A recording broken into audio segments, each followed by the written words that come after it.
იმეგობროთ ყველა ქვეყანასთან მსგავსი პოლიტიკა არავის გამოდის. პოლიტიკაში მეგობრობა არ არსებობს, პოლიტიკაში არსებობს პარტნიორობა, მოკავშირეობა. საქართველოს მოკავშირე არ აყავს. საქართველოს ყველას პარტნიორია და საქართველოს პარტნიორი არავინ არა. საქართველოს არის აზერბაიჯანის სტრატეგიული პარტნიორი, საქართველოს არის თურქეთის სტრატეგიული პარტნიორი, საქართველოს არის ამერიკის სტრატეგიული პარტნიორი, საქართველოს არის ევროკავშირის სტრატეგიული პარტნიორი, მაგრამ საქართველოს სტრატეგიული პარტნიორი არავინ არა აქ ალბათ. და მოკავშირეს რაც შეეხება, საქართველოს მოკავშირე არ აყავს. არ აყავს. რატო არ აყავს ეს კიდე ცალკე საკითხია. იმიტომ რომ სუსტი განადგურების პირას მყოფი ქვეყნის და ერის მოკავშირეობა არავის არ უნდა. მოკავშირე შეიძლება იყოს თანასწორ უფლებიანებს შორის. სხვა შემთხვევაში ეს არის პატრონყმური და ბატონყმური დამოკიდებულება და გვაქვს ესეთი სტატუსი მონიჭებული. ახლა ამას დებილის გარდა ყველა ხვდება. ამიტომ თუ ჩვენ გვინდა მოკავშირეები ყავდეს, მაშინ ჩვენ უნდა შევდგეთ როგორც სახელმწიფო და ჩვენთან ურთიერთობა უნდა მოუნდეთ. და ჩვენ უნდა გვითვალისწინებდნენ.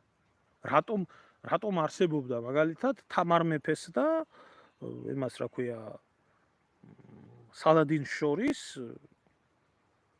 ფიცის წიგნი, რომელიც ხელშეკრულება იყო საქართველოს ძლიერ სახელმწიფოს და იმ პერიოდის მუსულმანებს არც ყოლიათ მე თუ მკითხავთ ასეთი ძლიერი სარდალი, როგორიც იყო სალადინი.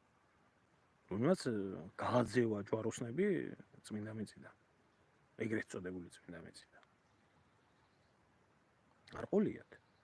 და რატო საქართველოს? იმიტომ რომ თვლიდნენ საქართველოს, ითვალისწინებდნენ ქრისტიანულ ძლიერ აღმოსავლეთის ძლიერ ქრისტიანულ ქვეყანას, რომელიც რო შეკროდა ჯვაროსნებს და ეწარმოებია ომი, ეს იქნებოდა დამღუპველი მათთვის და გაითვალისწინეს და დადეს თანასწორ უფლებიანებს შორის ხელშეკრულება.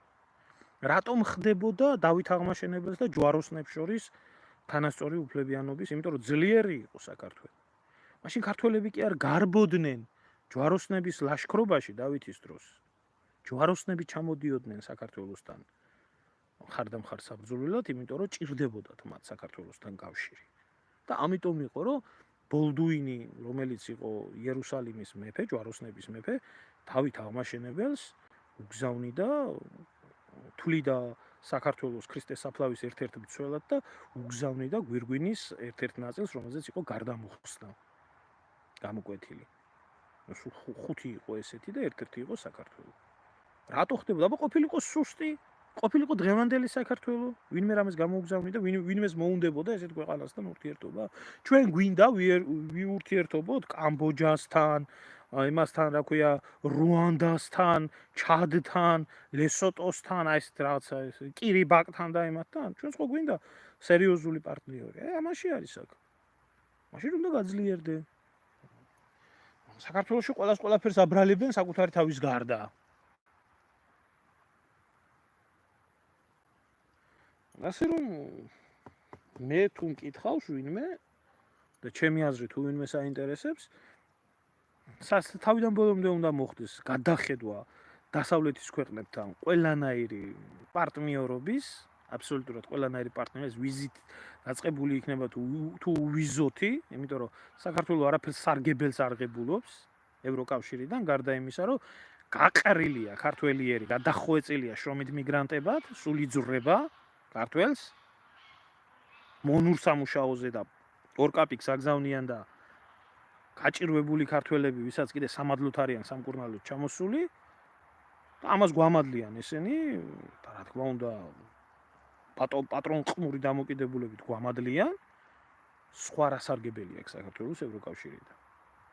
და ევროკავშირს უზარმაზარი სარგებელი აქვს საქართველოსთან და დასავლეთს უზარმაზარი სარგებელი ჰქონდათ საქართველოსთან.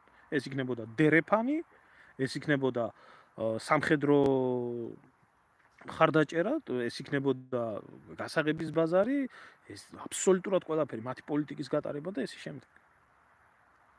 აი ამაში არის საქმე. თუ თავი შენ გახლავს, ღარიბად არ იხსენები.